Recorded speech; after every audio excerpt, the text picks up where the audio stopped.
bu yàggul dara ñu ngi wax ay jafe-jafe yu jëm ci wàllu manque oxygène ci hôpital régional bu Tambacounda ba taxoon directrice bi di Thérèse Aïda Ndiaye xamle ni am nañu centrale buy defar lépp lu jëm ci wàllum oxygène xanaa kay léeg-léeg dafay am ay jafe-jafe ci wàllum technique.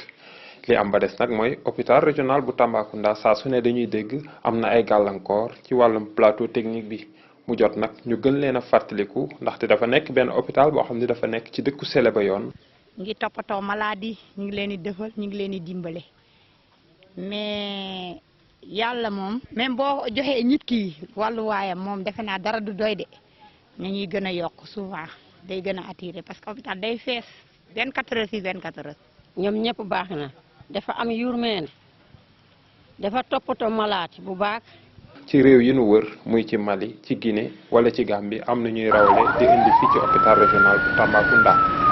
ci jamono jooju nag ñi nga xam ni ñoom ñooy waa ONG PAF daal di leen indil benn lit de réanimation muy lit chaud boo xam ni mën nañ ko jëfandikoo ci xeex mbas mi waaye ëllëg si biir bu mbas mi weesoo lal boobu mën nañ ko jëfandikoo ci wàllum réanimation. muy benn investissement boo xam ne moom la ñuy wax pérenne parce que day des fii lu nga xam ne dinañ ko utiliser tey ak ëllëg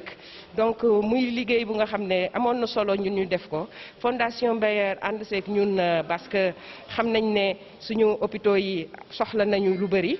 comme luñ koy waxee état bi mënul def lépp ku nekk bu si dugalee sa loxo yaakaar nañu ne dinañ améliorer plateau technique yi ñuy wax pour que bépp doomu Sénégal fu mu mënti nekk mu mën a am sañ-sañ ne man sama wérgu yaram yittewoo nañ ko. hôpital régional bu Tambacounda nekk de benn béréb boo xam ne tey jii am na lu toll ci téeméer ak ñaar fukk ak juróom-ñaari lal yoo xam ni mën nañ fa dalal ay patients muy ñoo xam ni seen wérgu yaram dafa sutante. autorités locales yi nga xam ne ñoom ñoo nekk ci biir Tambacounda ñi nga xam ne ñoom ñoo yor conseil départemental ñi nga xam ne ñoom ñoo yor conseil municipal autorités yi nga xam ne waa Tambacounda la ñu wala sax autorités yi nga xam ne ñoom ñoo ŋànk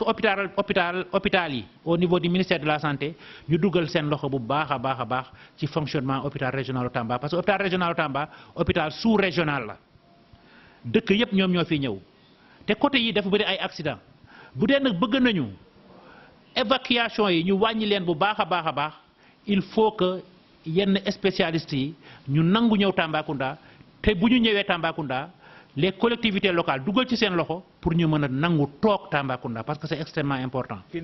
Avec une valeur d'au moins 20 millions de francs CFA et pour résumer c'est à peu près donc il y a le lit en tant que tel et son matelas, on a 2 moniteurs qu'ils ont envoyés, 2 poutres-seringues électriques, un échographe mobile, un respirateur et donc un appareil d'électrocardiographe à 12 pistes ainsi que l'ensemble des consommables qui vont avec. Donc pour vous dire que c'est extrêmement important ce qu'ils ont amené comme matériel qui va nous permettre de franchir un grand pas dans la prise en charge des cas graves de Covid dans la région de Tambacounda. xam ni ñoom ñooy patients yi fay ñëw ñu gën a xam ni hôpital bi ñëpp ak bokk ku ci ne di fexe di defar nu mu gën a baaxee waaye itam ba tey ñi nga xam ne ñoom la ñu dénk collectivité territoriales yi ak nguur gi ci boppam di gestu saa su ne hôpital régional bu Tambacounda.